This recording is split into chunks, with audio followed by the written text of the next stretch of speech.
Welcome to this video.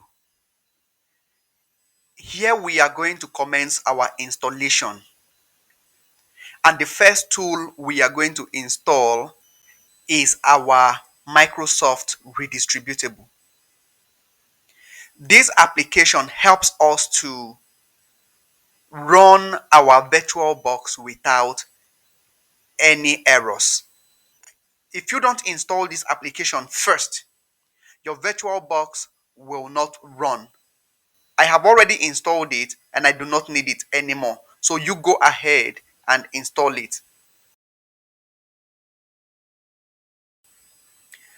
The next application after Microsoft Redistributable is our VirtualBox.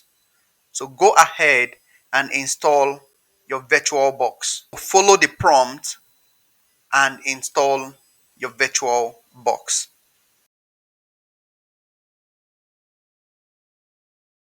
Follow the prompt, accept the license agreement, continue next, yes, yes, next, click install.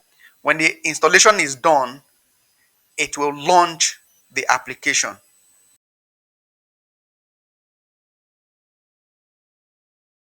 Click finish to launch VirtualBox.